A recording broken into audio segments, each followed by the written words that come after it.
నమస్కారం వార్తలకు స్వాగతం. ముందుగా ముఖ్యాంశాలు. కేంద్ర మంత్రి బండి సంజయ్ ప్రెస్ మీట్, పలు అంశాలపై వివరణ.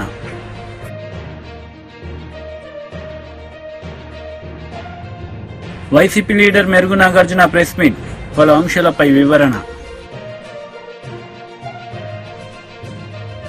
BJP leader Bandi Sanjay press meet నిర్వహించారు. ఈ సందర్భంగా పలు అంశాలపై ఆయన మాట్లాడారు.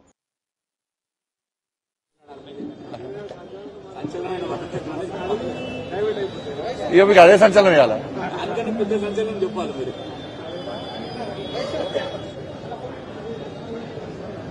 అందరికీ నమస్కారం అన్న. ఈరోజు భారతీయ జనతా పార్టీ దేశవ్యాప్తంగా మెంబర్షిప్ డ్రైవ్ చేస్తున్న సందర్భంలో ఈరోజు ఈ డివిజన్ రావడం జరిగింది. ఒక్కొక్క నాయకుడు పోలింగ్ బూత్ స్థాయి నుంచి జాతీయ స్థాయి వరకు ప్రతి కార్యకర్త, ప్రతి నాయకుడు కూడా ఈ మెంబర్షిప్ డ్రైవ్ లో చాలా యాక్టివ్ గా పాల్గొంటున్నారు. ముఖ్యంగా తెలంగాణ రాష్ట్రంలో కిషన్ రెడ్డి గారి నేతృత్వంలో సాగుతున్నటువంటి ఈ మెంబర్షిప్ డ్రైవ్ చాలా బ్రహ్మాండంగా సాగుతున్నది. ప్రజల నుంచి మంచి స్పందన వస్తున్నది. మీరే చూసిన ప్రజలే స్వచ్ఛందంగా మమ్మల్ని పిలిపించుకొని మెంబర్షిప్ చేసే పరిస్థితి తెలంగాణ రాష్ట్రంలో ఉంది. దానికి తగ్గట్టుగా భారతీయ జనతా పార్టీ కార్యకర్తలు కూడా చాలా యాక్టివ్ గా ఈ మెంబర్షిప్ డ్రైవ్ లో పాల్గొంటున్నారు. పెద్ద ఎత్తున మెంబర్షిప్ జరుగుతూ ఉన్నది. ఇలా ఇతర పార్టీలకు భారతీయ జనతా పార్టీ కూడా తేడాను గుర్తించి ఈ తెలంగాణ రాష్ట్రంలో రాబోయే రోజుల్లో ఏర్పడేది భారతీయ జనతా పార్టీ ప్రభుత్వమే అని చెప్పి ప్రజల విశ్వాసం, నమ్మకం ఏర్పడ్డది. కాబట్టి ఇలా వాళ్ళే స్వచ్ఛందంగా వచ్చి మెంబర్షిప్ చేసుకుంటున్న విషయాన్ని ఇలా మనం చూస్తాం. తెలంగాణ రాష్ట్ర వ్యాప్తంగా జరుగుతున్నది. అంటే మళ్లీ కార్యకర్తలకు అప్పీల్ చేస్తా ఉన్నా, తెలంగాణ రాష్ట్రంలో ఒక సంచలనం సృష్టించే విధంగా ఇలా 77 లక్షల ఓట్లు మాకు వచ్చినాయి పార్లమెంట్ ఎన్నికల్లో. దాన్ని దృష్టిలో పెట్టుకుని ప్రతి ఒక్కరిని మెంబర్షిప్ చేయాలని చెప్పి ఒక టార్గెట్ చేసుకుని మేము ఇవాళ మెంబర్షిప్ చేస్తున్నాం. కార్యకర్తలందరూ కూడా, నాయకులందరూ కూడా పూర్తి సమయాన్ని కేటాయించి ఈ మెంబర్షిప్ డ్రైవ్ ను విజయవంతం చేయాల్సిందిగా అందరికీ అప్పీల్ చేయాలి. సేమ్ కేసీఆర్ఏ బీఆర్ఎస్ పాలన ఎట్లుందో కాంగ్రెస్ పాలన ఎట్లున్నది. కాంగ్రెస్ పార్టీ అధికారం రాకముందు విమోచన దినోత్సవం అన్నారు. అప్పుడు కేసీఆర్ కూడా విమోచన దినోత్సవం అన్నాడు. కేసీఆర్ వచ్చినాక ఏం చేసిండు? విమోచన దినోత్సవం అన్ని పోయినాయి. ఇప్పుడు కాంగ్రెస్ పార్టీ అధికారంలోకి వచ్చింది. కాంగ్రెస్ పార్టీ అధికారంలోకి వచ్చాక మళ్ళీ ఏమంటున్నారు? ప్రజాపాలన దినోత్సవం అట.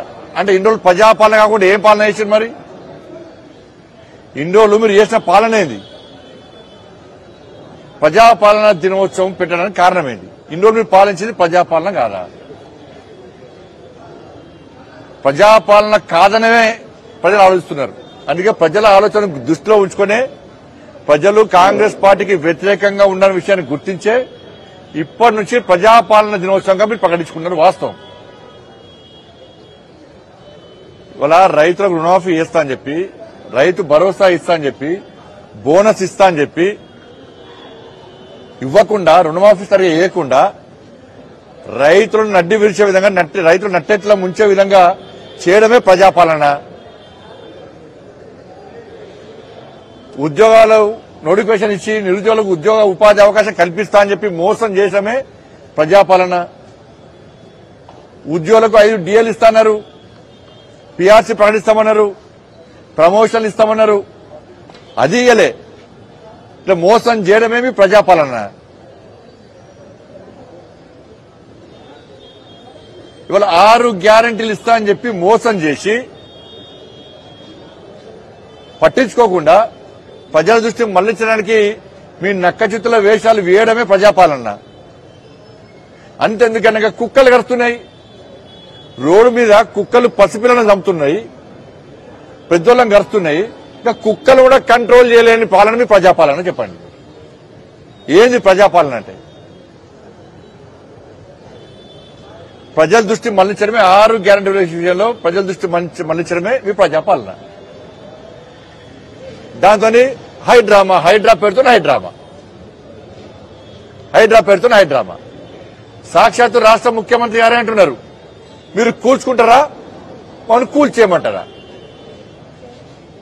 ముఖ్యమంత్రి స్థాయిలో మాట్లాడాల్సిన మాటలు కావు ఇవి. ఎందుకు కూల్చుతారు? ఎందుకు కూల్చుకోవాలి? మేము హైడ్రాకు వ్యతిరేకం కాదు. ప్రభుత్వ భూములను కబ్జా చేయడము, చెరువులను కబ్జా చేయడమే వ్యతిరేకం దాన్ని. కానీ పర్మిషన్ ఇచ్చిన వాళ్ళ మీద ఒకటే అన్న, ఇల్లు కట్టుకునే ముందు, జాగా కొనుక్కునే ముందు డాక్యుమెంట్ చూస్తాం, ఉన్నాయి. లింక్ డాక్యుమెంట్ చూస్తాం, ఉన్నాయి. గ్రామ పంచాయతీ, కార్పొరేషన్, మున్సిపల్ పర్మిషన్ ఇచ్చారు, తీసుకున్నారు. వైసీపీ లీడర్ మెరుగు నాగార్జున మీడియా సమావేశం నిర్వహించారు. ఈ సందర్భంగా పలు అంశాలపై ఆయన వివరణ ఇచ్చారు. ఆంధ్రప్రదేశ్లో ఒక దళిత పార్లమెంట్ సభ్యుడు జైల్లోకి వెళ్తే ఆయనను పరామర్శిస్తే తప్ప, అంటే మేము జైల్లో ఉంటే మీకు ఆనందం, మమ్మల్ని పరామర్శిస్తే మీకు తేలిక భావన. ఇంతకుముందు ఎన్నడూ ఎవరు వెళ్ళలేదా? చంద్రబాబు నాయుడు గారు మీరు వెళ్ళలేదా? అంటే పేదవాడిని పలకరించడానికి, మనోధైర్యం కల్పిస్తానికి జగన్మోహన్ రెడ్డి గారు వెళ్తే మీరు ఇష్టం వచ్చినట్టు మాట్లాడటం మీకు తగునా అని అడుగుతా ఉన్నా. ఇది ఎక్కడైనా ఉందా ఈ సాంప్రదాయం? మీరు ఏనాడు వెళ్ళరు, మీరు పలకరించరు. దళితులంటే తేలిక స్వభావం. జగన్మోహన్ రెడ్డి గారు బాధ్యతాయుతంగా వెళ్ళారు. చంద్రబాబు నాయుడు గారు అయితే వెళ్తాడు. వాళ్ళకు సంబంధించిన వాళ్ళు ఎంతమంది జైల్లోకి వెళ్తే వెళ్ళారో తెలియదా? అంటే మీరు ఇంకా ఇప్పటికి కూడా అస్పృశ్యత, అంటరాని తరాన్ని వేలెత్తి చూపిస్తా ఉన్నారని చెప్పడానికి ఇంతకన్నా ఉదాహరణ ఏముందని అడుగుతా ఉన్నా. మీరేమో పట్టించుకోరు, మీరేమో దాడులు చేయిస్తారు, మీరేమో అఘాయిత్యాలు చేయిస్తారు, మీరేమో అమానుషాలు చేయిస్తారు. చివరికి మా చుట్టాలు గారు వాడుకుంటారు.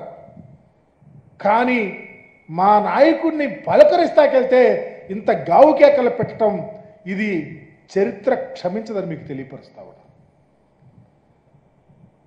అణగారిన కులాలలో పైకొచ్చి, రాజకీయాల్లో పైకొచ్చి ఒక పార్లమెంట్ సభ్యుడిగా పనిచేసిన వ్యక్తి కోసం మీరు ఇంత రాద్ధాంతం చేస్తూ ఉన్నారంటే నీతి ఎక్కడుందని అడుగుతా ఉన్నా.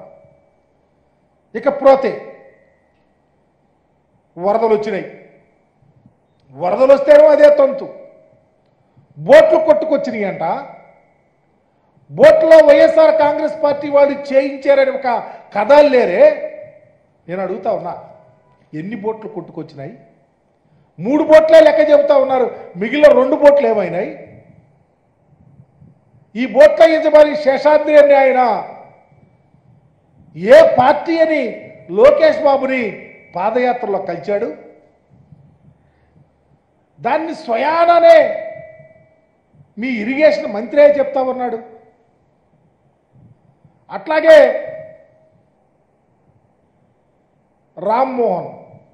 రామ్మోహన్ అనే అతను కోమటి జయరాంకి స్వయాన బంధు.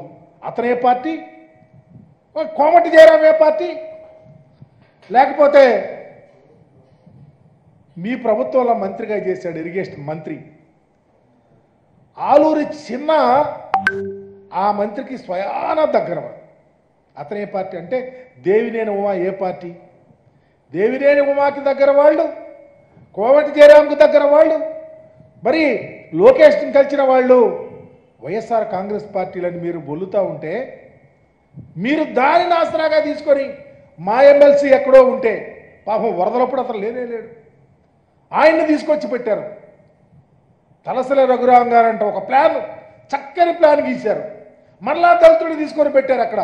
వీళ్ళంతా నందిగాం సురేష్ అనుచరులంట. మీరు కేసులు పెట్టడానికి, మీరు కేసుల్లో ఇరికిస్తానికి, మనుషులను అభూత కల్పనలతో వారి యొక్క ఇమేజ్ని డ్యామేజ్ చేయడానికి మీ కుట్రలు ఎటుపోతాయి? దీనికి అకౌంటబిలిటీ అనేది ఎప్పుడైనా ఉండదా అని అడుగుతా ఉన్నా. ఇకపోతే మీ పరిపాలనలో ప్రజలు అల్లో లక్షణ అంటూ ఉన్నారు. ఉదాహరణకి పల్నాడు ప్రాంతం తీసుకుంటే, పల్నాడు ప్రాంతంలో ప్రజాస్వామ్యం అపహాస్యం అవుతూ ఉంది. రాజ్యాంగ వ్యవస్థలను నీరుగారుస్తూ ఉన్నారు. పోలీసు వ్యవస్థ కళ్ళు లేని కపోచలాగా ఉంది. ఉదాహరణకి పిడుగురాళ్ల ప్రాంతంలో సోషల్ మీడియాలో పనిచేస్తున్నటువంటి షేక్ మాబు లేకపోతే గురజాల నియోజకవర్గంలో వెన్నా రాజశేఖర్ రెడ్డి వీళ్ళు సోషల్ మీడియాలో యాక్టివ్గా ఉన్నారు. ఎప్పుడో పోస్టులు పెట్టారని తప్పకుండా వారి మీద చర్యలు తీసుకోవాలా మీ కర్కశ బుద్ధితో. మొన్న వాళ్ళ ఫాదర్ ఎవరో సిక్ అయితే చూస్తాకొస్తే ఆ ఇంట్లో పడేసి వాళ్ళని కొట్టడానికి ట్రై చేస్తే వాళ్ళు తలుపేసుకొని అక్కడ ఉన్నటువంటి మాజీ శాసనసభ్యుడికి ఫోన్. బీజేపీ లీడర్ మీడియా సమావేశం నిర్వహించారు. ఈ సందర్భంగా పలు అంశాలపై ఆయన మాట్లాడారు. మేడ్చల్ జిల్లా పార్టీ ఆఫీస్ శంబీర్పూర్ రాజు గారి నాయకత్వంలో ఆడి నుంచి మేమందరం కలిసి వేలాది మంది కార్యకర్తలు అందరం కూడా మన బీఆర్ఎస్ పార్టీ ఎమ్మెల్యే గాంధీ గారి ఇంటికి పోదామని చెప్పి సందర్భంగా తెలియజేస్తా ఉన్నాను. రేపు దయచేసి కోరుతా ఉన్నాను, బీఆర్ఎస్ పార్టీ ప్రతి కార్యకర్త, జీహెచ్ఎంసీలో ఉన్న ప్రతి కార్యకర్త, ఇలా ఉమ్మడి రంగారెడ్డి జిల్లాలో ఉన్న ప్రతి బీఆర్ఎస్ పార్టీ కార్యకర్త రేపు అందరం కలిసి 11 గంటలకి గాంధీ గారి ఇంట్లోకి ఖచ్చితంగా రేపు పోదాము. ఆడ బ్రేక్ఫాస్ట్ తిందాము, ఆడ లంచ్ తిందాము. గాంధీ గారు కండువ కప్పుకున్న తర్వాత గాంధీ గారిని తీసుకొని తెలంగాణ భవన్కి పోయి ప్రెస్ మీట్ పెట్టి అక్కడి నుంచి గాంధీ గారిని కేసీఆర్ గారి దగ్గరికి తీసుకొని పోదాం. స్వాగతం పలుకుదాం, స్వాగతం పలుకుదాం. దయచేసి కేసీఆర్ గారి మీద ఉన్న అభిమానం ఉన్న ప్రతి కార్యకర్త, కేటీఆర్ గారి మీద అభిమానం ఉన్న ప్రతి కార్యకర్త, హరీష్ రావు గారి మీద అభిమానం ఉన్న ప్రతి కార్యకర్త అందరం కూడా పెద్ద ఎత్తున రేపాడికి పోదామని చెప్పి సందర్భంగా తెలియజేస్తా ఉన్నాను. రేపు 11 గంటలకి ఖచ్చితంగా 11 o'clockకి మేము రేపు శంబూర్పూర్ రాజు మన మేడ్చల్ పార్టీ ఆఫీస్ దగ్గర నుంచి స్టార్ట్ అవుతాం. ఆయన ఇల్లు అదే జిల్లా కిందికి వస్తుంది, ఆడికే పోదాం. ఆడి నుంచి అందరం కలిసి ఆ ఇంటికి పోయి స్వాగతం పలుకుదాం. మళ్ళీ ఏమంటాడు, బీఆర్ఎస్ పార్టీతో ఆయనకు పంచాయతీ కాదట, కౌశిక్ రెడ్డితోనే ఆయనకు పంచాయతీ అట. నీకు నాకేమైనా భూమి తగాదాలు ఉన్నాయా? నీకు నాకేమైనా అన్నదమ్ముల పంచాయతీలు ఉన్నాయా? ఎస్, నేను అడిగింది ఏంది, నువ్వు చెప్పే జవాబు ఏంటిది, నువ్వు మాట్లాడేది ఏంటిది? నిర్సిగ్గుగా నిర్లజ్జగా నువ్వు మాట్లాడే మాటలు యావత్ తెలంగాణ ప్రజలు మొత్తం కూడా వింటా ఉన్నారు. అసలు నువ్వు బీఆర్ఎస్ బీఫామ్ మీద గెలిచి కాంగ్రెస్ పార్టీలో చేరనికి నీకు సిగ్గనిపిస్తలేదాయా? ఎట్లా ఈ కష్టకాలంలో పార్టీ వదిలిపెట్టి పోవాలనిపిస్తా ఉంది? అంటే మీ వందలాది కోట్లకి అమ్ముడు పోడు, మీ భూ పంచాయతీలు ఏడని నియోజకవర్గంలో ఉంటే అవి పోయి సెటిల్ చేసుకోవడానికి కోసమో మీ స్వార్థం కోసం తప్పితే కేసీఆర్ గారు నీకేం తక్కువ చేసిండు, నీ నియోజకవర్గానికి ఏం తక్కువ చేసిండు? ఈ నియోజకవర్గాన్ని మొత్తం భారతదేశమే తిరిగి చూసే విధంగా అభివృద్ధి చేసిండు కదా కేసీఆర్ గారు. ఇలా ఖచ్చితంగా సరే, నువ్వు ఇంత పెద్ద పెద్ద మాటలు మాట్లాడుతున్నావు కదా, ప్రజాస్వామ్యంలో తన్నుకునుడు గుద్దుకునుడు పెద్ద ఇష్యూ కాదు. నిజంగా తన్నుకుందామంటే రా, నువ్వు ఒక్కనివి రా, నేను ఒక్కని వస్తా, ఇద్దరం తన్నుకుందాం, ఆడ తీసుకుందాం, ఎవరికో బలవంతులో చూసుకుందాం, అదే ప్రాబ్లం ఏం లేదు. కానీ ప్రజాస్వామ్యంలో అది ఒప్పుకోడు కదా. నీకు దమ్ము ఉంటే, నువ్వు మొగోనివే అయితే, నీకు చీమురు నెత్తురు ఉంటేనే నీ ఎమ్మెల్యే పదవికి రాజీనామా చేసి మళ్ళీ బై ఎలక్షన్కి రా, వచ్చి గెలిచి చూపి నువ్వు దమ్ము నూనె అప్పుడు ఒప్పుకుంటాను, రిజైన్ చేయి. టీడీపీ లీడర్ మీడియా సమావేశం నిర్వహించారు. ఈ సందర్భంగా పలు అంశాలపై ఆమె మాట్లాడారు. అనేక వాటి మర్డర్ కేసుల్లో ఉండి ఈవీఎంలకి సైతం పగలగొట్టి ప్రజల్ని భయభ్రాంతులు చేసిన పిన్నెల్లి రామకృష్ణారెడ్డిని వెళ్ళి పరామర్శించొస్తావు. ఇసుక మాఫియా చేసి 3 లక్షల టన్నుల పైన ఇసుక మింగేసి ఒక సామాన్య ఫోటోగ్రాఫర్గా ఉండి ఇసుక దొంగగా మారి 100 ఎకరాల్లో అరటి చెట్లు నరికేసి రైతుల్ని బజార్న పడేసి నరకడమే కాకుండా వాటిని తగలపెట్టేసి చంద్రబాబు నాయుడు గారు అమరావతిలో వేసిన సీసీ రోడ్లని తవ్వేసుకొని కంకర అమ్ముకొని చివరికి వరదలు వచ్చిన సమయంలో కుట్ర పన్ని అతని ఇసుక దందాని ప్రోత్సహించే ఆ పడవల్ని బ్యారేజీల దగ్గరికి పంపించి గేట్లని నాశనం చేసి ఏకంగా బ్యారేజ్నే కూల్చేయాలని చూసి లంక గ్రామాలు మునిగిపోతే వేల మంది ప్రజలు చనిపోతారు, దాని మీద మనం శవరాజకీయం చెయ్యొచ్చు అనే ఆలోచన విధానం చేసిన ఈ నందికం సురేష్ని అన్నిటికీ మించి దేవాలయం లాంటి మా పార్టీ ఆఫీస్ని లోపలికి వచ్చి ఇష్టం వచ్చినట్టుగా అందరినీ భయభ్రాంతులు చేసి తలలు పగలకొట్టి పార్టీ ఆఫీస్ని విధ్వంసం చేసిన నందిగం సురేష్ని నువ్వు పరామర్శించడానికి వెళ్తున్నావు. అది అంతేకాకుండా ఇంకోటి కూడా అడుగుతున్నావు, నీ నెక్స్ట్ పరామర్శ ఎవరో కూడా మేమే చెప్తాం. ఒక మైనర్ బాలిక నీ లైంగిక వేధింపులతో ఆ అమ్మాయిని హింస పెట్టి పోస్కో యాక్ట్ కింద అరెస్ట్ అయిన వైసీపీ లీడర్ మీడియా సమావేశం నిర్వహించారు. ఈ సందర్భంగా పలు అంశాలపై ఆయన మాట్లాడారు. అందుకే ఈవీఎంల మీద కూడా గొడవ జరిగింది. చాలా మంది చెప్తున్నారు పోయినసారి జరిగిన ఎన్నికల్లో, అంతకుముందు జరిగిన ఎన్నికల్లో ఈ ఎన్నికల మీద మాకు చాలా అభ్యంతరాలు ఉన్నాయి, కానీ ఎలక్షన్ కమిషన్ పట్టించుకోదు, సెంట్రల్ గవర్నమెంట్ పట్టించుకోదు, కోర్టులు పట్టించుకోదు. ఎక్కడికి వెళ్ళాలి? We has to save the constitution first of all. అరే భారత రాజ్యాంగాన్ని రక్షించుకోవడం కోసం, హక్కుల కోసం పోరాడే అన్నల దగ్గర నుంచి ప్రజాస్వామ్య వ్యవస్థ మీద నమ్మకం ఉన్న ప్రతి ఆలోచన పరుడు గారిని, అందరూ మాట్లాడుతున్న రాజ్యాంగాన్ని, హక్కుల్ని తీసేసే హక్కు మీకు ఎవడిచ్చాడు? చంద్రబాబు నాయుడికి జగన్మోహన్ రెడ్డి గారు 17 మెడికల్ కాలేజీలు తీసుకొచ్చి ఈ రాష్ట్రంలో దాదాపు 5,000 మంది డాక్టర్లు తయారయ్యే ఒక విధానాన్ని చేస్తే వీళ్ళందరినీ కూడా ప్రైవేటైజ్ చేస్తారట. అంటే తర్వాత వీళ్ళు ఎక్కడ ఉంటారు? యశోదాలోనో లేకపోతే ఇంకొక దానిలోనో ఎక్కడికో వెళ్ళిపోతారు, లేకపోతే ఓన్గా పెట్టుకుంటారు. పేదవాడు ఆరోగ్యాన్ని ఎవడు చూడాలి? Is it not the responsibility of the government? గవర్నమెంట్లో ఉండి, ప్రభుత్వంలో ఉండి మీరు ప్రత్యేకమైన జీవోలు ప్రైవేట్ వాళ్ళకి ఇస్తే ఊరుకోవటానికి ఇక్కడ ఎవడో సిద్ధంగా లేదు. అవసరమైతే వైఎస్ఆర్ కాంగ్రెస్ పార్టీ ఒక విద్యార్థి ఉద్యమాన్ని ప్రజల్ని ఎడ్యుకేట్ చేసే విధానంలో నడపబోతుందని చెప్పడానికి నేను చెప్తున్నాను. రెండో అంశం, ఇందాక ఆయన ఇంట్లో ఉండటానికి పాపం ఆ ఇల్లు ఉండేవటం లేదో ఆయనకి ఇష్టం లేదు నాకు తెలియదు, కానీ మొన్న 10 రోజులు బయట బురదలో నుంచి బయటకు వచ్చానని చెప్తున్నాడు. ఈరోజు మళ్ళీ కాకినాడలో తేలాడు. తేలేడంటే మళ్ళీ కాళ్ళలో కొట్టుకోడు అనుకోవద్దు మీరు. ఆయన దేనిలోనూ పోయి ఉంటాడు, హెలికాప్టర్లోనూ దేనిలోనూ. అక్కడి నుంచి ఏం మాట్లాడుతున్నాడంటే, జగన్మోహన్ రెడ్డి గారు నిన్న గుంటూరు వెళ్తే నందిగం సురేష్ అనే ఒక మాజీ ఎంపీని జైల్లో ఉంటే చూడటానికి వెళ్తే రిమాండ్లో తండోపుతులాలుగా జనాలు వస్తే ఆ జనాలను చూసి తట్టుకోలేక, ఒరి నేను బురదలో ఉంటే నా దగ్గరికి ఒక్కడు రాలేదు, నేను బురదలో కష్టపడి పనిచేస్తుంటే ఇంకా జనాలే నన్ను తిడుతూ ఉన్నారు, జగన్ పోయినప్పుడేమో అయ్యా నువ్వు లేవు కాబట్టి అయిపోయిందయ్యా అని జగన్ మెచ్చుకుంటా ఉన్నారు, ఈ జనం ఏంటి? అతను మళ్ళీ నిన్న గుంటూరు వెళ్తే దాదాపు 1,00,000 మంది జనం వచ్చారు. ఈ జనానికి బుద్ధి లేదా? జనానికి బుద్ధి లేదని రాజకీయ నాయకుడు ఎక్కడైనా ఉంటాడు అసలు? అంటే మీరు అసలు ఎవరిని గౌరవిస్తారు? అంటే మీ కుటుంబాన్ని మీరు మొత్తం ఏలాలని అనుకున్న విధానం ఏదైతే తప్పుడు విధానం అని చెప్తున్నాను. ఆయన మాట్లాడుతున్నాడు, నేరస్తుడితో రాజకీయం చేయాలంటే సిగ్గేస్తుంది.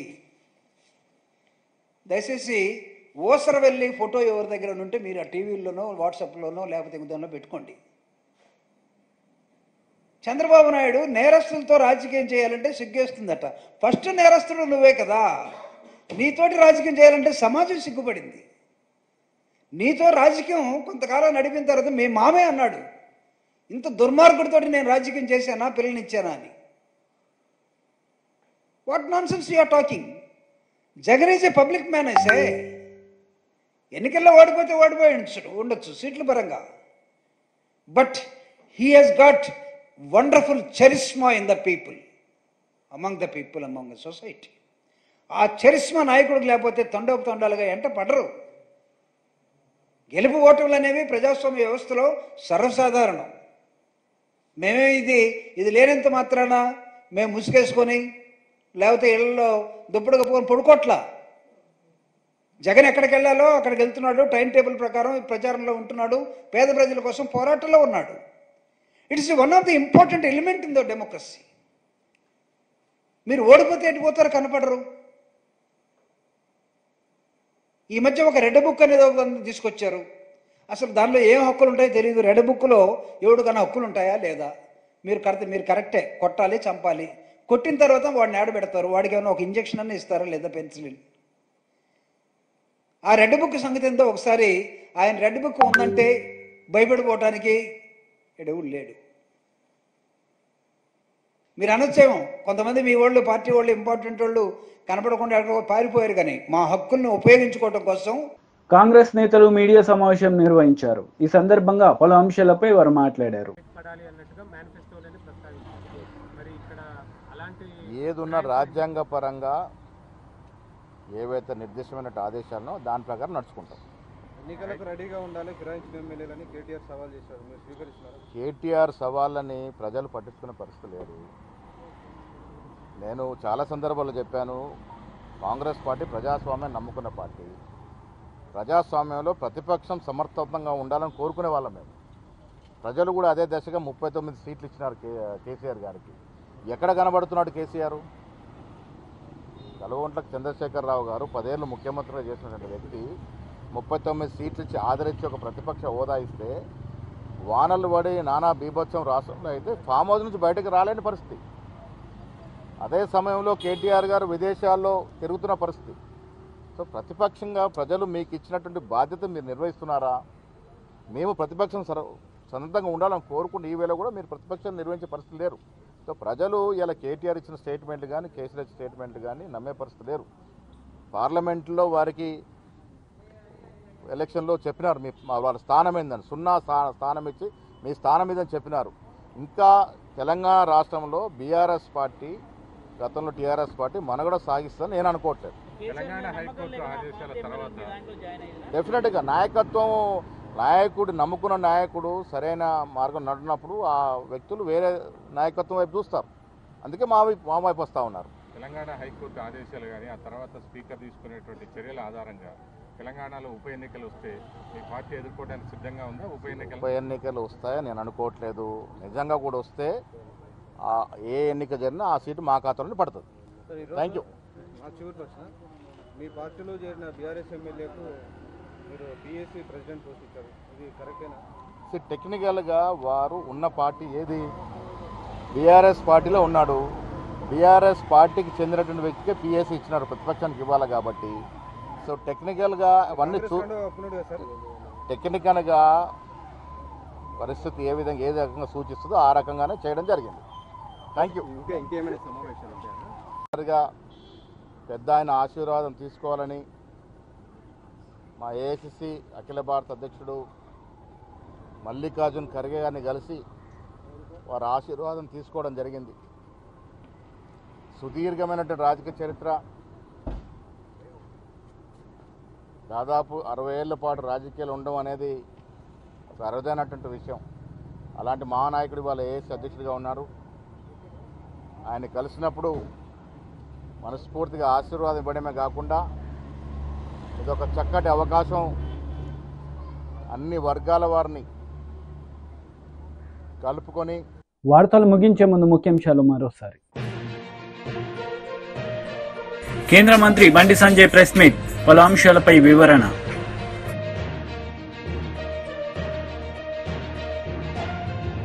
వైసీపీ లీడర్ మెరుగు నాగార్జున ప్రెస్ మీట్, పలు అంశాలపై వివరణ. ఈ వార్తలు ఇంతటితో సమాప్తం. తిరిగి ప్రసారమయ్యే వార్తల్లో మళ్ళీ కలుద్దాం. అంతవరకు సెలవు. నమస్తే.